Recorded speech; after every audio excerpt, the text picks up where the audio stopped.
Alright guys, so on my continued speaker quest in this car, I've got probably my favorite thing done.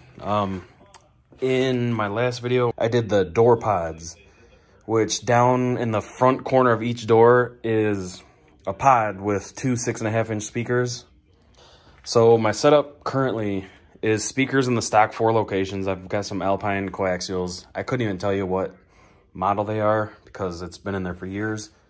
And then I've got those door pods now where I've got two 6.5-inch Skars mid-range speakers in each door. So I've got 3 speakers in each door. And I was going to put these in the door. So I got 2 pair of these DS18 tweeters. They are beefy little tweeters. They're, I believe, 200 watts RMS. I hate when they put the max rating. I don't care about the max. It's irrelevant. Yeah. So supposedly 200 watts RMS. They're 4 ohms. I got 4 of them, so I'm going to have them wired at 2 ohms. My original plans were actually to put these in the door, but these are really thick. Hopefully you can see that with this awkward lighting. These are really thick, so not a whole lot of room in the door for them in an optimum spot. Thought about doing some pillar pods for them, but I'm not into fiberglassing. I'm terrible at it. It would have took me forever. So I'm like, why not put them in this cowl up here? This is obviously my defrost. And, you know, the windshield's like this. So that'll deflect them a little bit, kind of soften the harshness of them. At least I hope. But I've been working on this stupid project for, God, it's been like 3 days now. And not that it's taken that long, but I'm using this battery-powered rotary tool. I only have 1 battery for it. It dies after like 20 minutes. And I've had to trim to get these to fit. I went as best as I could with the cutout, you know, tracing it and getting a circle. But I had to keep trimming it. And, you know, I was sanding it a little bit, make it cleaner. But under these, I had a lot of plastic to trim on this side. So no metal on this side, just a plastic, like, cowl, I guess, around the dash or something. I'm not really sure. I don't think it's part of the dash, but the dash kind of goes over it. And then on this side, so for starters, I had the little automatic headlight thing. That's like right here. So I got to figure out what I'm doing with that. And then I had to, on this side, the trimming was, you know, the same thing.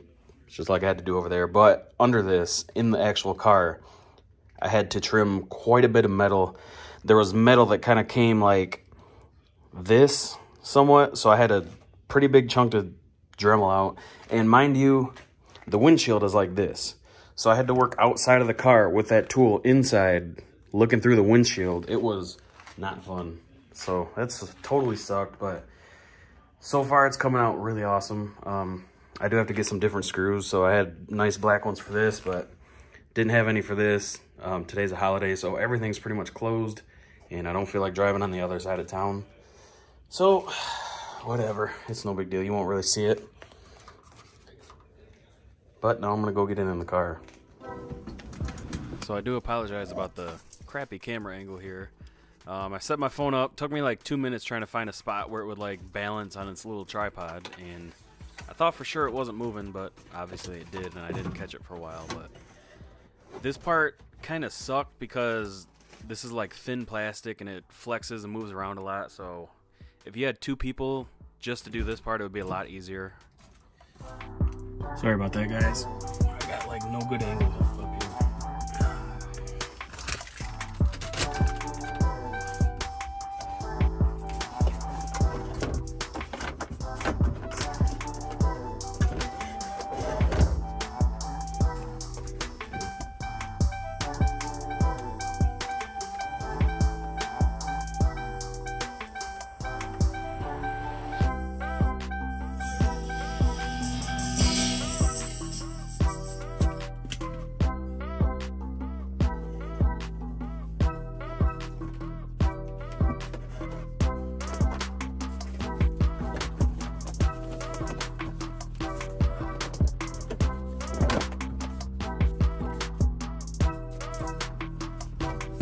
The worst part might be trying to tuck all this wiring in.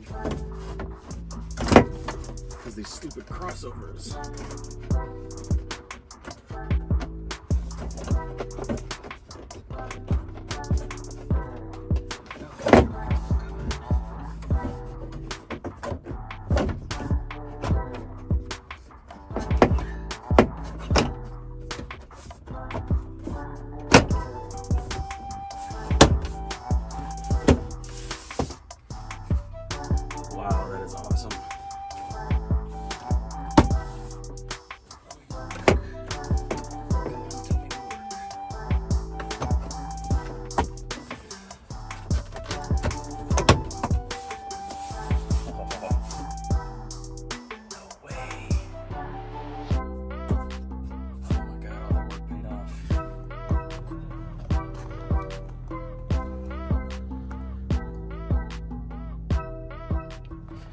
can see the pods right here.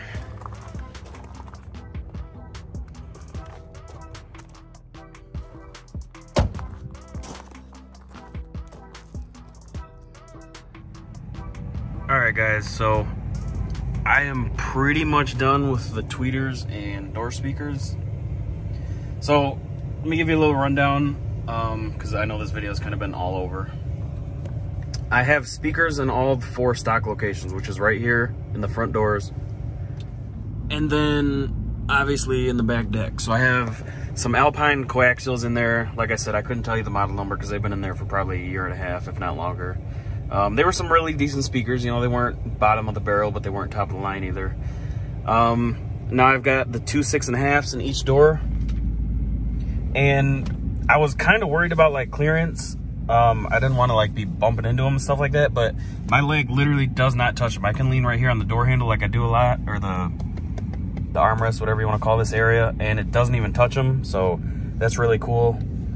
Really the only thing you got to worry about if you're lazy like me, a lot of times when I open my door, I have my hands full, and instead of just pushing the door open, I'll use my foot in that area and kind of push it open. So obviously now I'm not going to do that.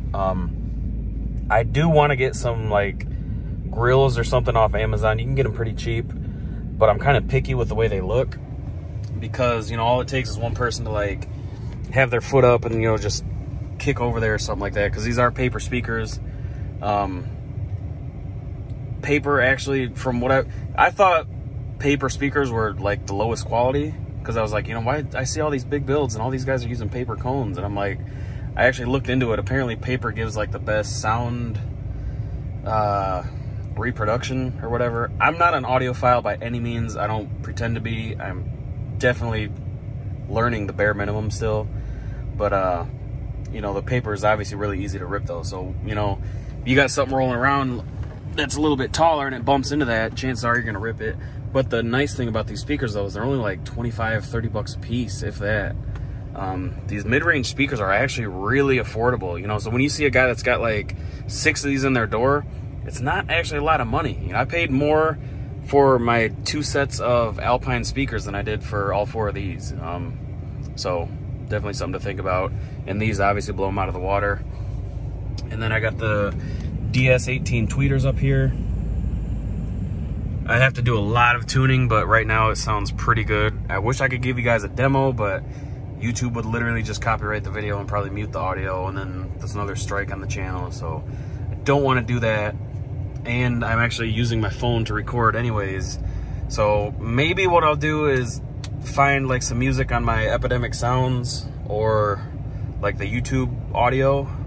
If there's anything that actually sounds halfway decent, then I'll make another video. But this build is ongoing, so, you know, if you guys are interested in seeing, you know, the rest of it and how it turns out, definitely check the channel out, subscribe. I would appreciate it. If you know anything about Crown Vics, you know right here is with the shifter, there's like a cubby. I am actually modifying that piece to fit this EQ, so this is, you know, gonna be kind of like that, I guess. I think it actually might be a little bit farther in, but this is, you know, when it's done, it's actually gonna be like this, and all this is gonna be covered up, you know, no wires showing. The radio is another big thing. So obviously this radio is huge compared to normal. This is a 10-inch screen, and, you know, the actual bezel is even bigger, because you can see there's about a 1/2-inch bezel around it, so it's probably about 11 inches overall, which is huge. You know, most single or doubled ins are like this usually, so I wanted something big and different. What I'm thinking I'm gonna do is actually cut the dash, and basically I haven't done it yet because I'm nervous. I just don't know if I trust myself, because I am not a good measurer and I'm not a good cutter. But I'm thinking that I'm gonna like cut the dash about 1 inch to, you know, be able to, because this is obviously sticking out about 1.5 inches. So this needs to go back at least 1.5 inches. And if it's done right, I think it'll actually look really good. It'll look kind of factory, you know, like a lot of the radios in new cars have that tablet style, and it sticks up like my Accord does. I actually really like the look. I also like the fact that the screen is taller, because if you are a Crown Vic owner, you know, like when you're sitting in the driver's seat, like you gotta lean forward to do anything on the radio, and it's got that weird angle. So another reason I really like the stereo. Up here I took my compass module out and put in a voltmeter. I don't know what else I've done. This whole interior is actually different. As you can see right here, it was tan. I've got Lincoln Town Car leather seats all wired up, everything except the heat. I do have the modules, I just haven't installed them yet and wired them up. But all the power works on both sides. Black door panels out of a, I think it was 2004-ish Grand Marquis. Same with these. I tried to get the visors out of the same car, but they would not come out like that. I think the car was like flooded or something. They were rusted in like crazy, these screws, so all of them stripped out. This was not here from the factory. Painted that black. I think it was like a tannish, brownish color, so I painted it black. Kind of stuck out at first because, as you can see, it's a matte but somewhat glossy, you know, whereas like you can see the difference right there. But I did those to match because I could not find black ones with my style switches. I have the newest style switches. But with the speaker pods, that, you know, the radio, this piece right here, the black all kind of ties in. So this was originally a column shift car. I put the Marauder console in. I didn't have the Marauder gauges because I don't need them. They're just dummy lights anyways. I've got a kind of hybrid cluster. So this whole car is like a hybrid car. Lincoln Town Car steering wheel because I like the wood grain, and I could not find a black Mercury steering wheel, you know, the airbag. My buddy, I believe, has one, so I'm hoping to get that off him. Obviously the Town Car seats, front and back. P71 dash cover back there. Grand Marquis V's. I've got Ford Mustang wheels. A little bit of everything on this car, so it's definitely my pride and joy. I love this thing.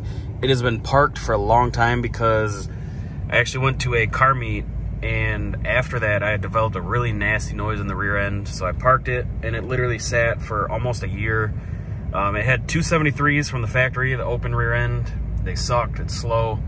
I picked up a 355 with the Ford track lock rear end, swapped that in about 2 weeks ago.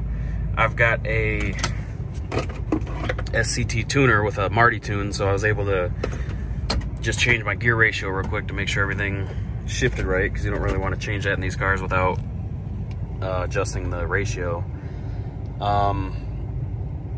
I've got a J-Mod kit at home in the box ready to go, but I'm still kind of working up the confidence to install that. But aside from that, everything's cluster, back to the cluster. So obviously I had to switch the cluster because, well, I didn't have to, but I finally found a sport cluster. So the stock one, you know, you've got your shift indicator, that's right there. You know, you've got your shifter right here. So I've got the factory cover. I need to clean that up a little bit. I just actually threw that on the other day. But this cluster has Grand Marquis needles, which are white. A Crown Vic LX Sport gauge cluster, or whatever, you know, the overall cluster. And then I obviously modified it with blue. I put red in for the indicators. What else? Put like it's supposed to be like a black UV kind of color for that little center notification right there. The other one is like a pinkish purple color. Just, I don't know, something a little bit different, but the blue and white is my absolute favorite. At night they look so good. It's just so vivid. The camera doesn't do it any justice. It kind of just washes it out. But yeah, for now that's pretty much it. So I'm gonna go ahead and wrap this video up and get it edited and throw it up. So if you guys are interested in following along, I do, like I said, recommend subscribing. I've got, you know, Slingshot, you'll see that on my channel. I've got a 2001 Lincoln Town Car that I need to fix up and get sold. I've got a 2019 Accord Sport.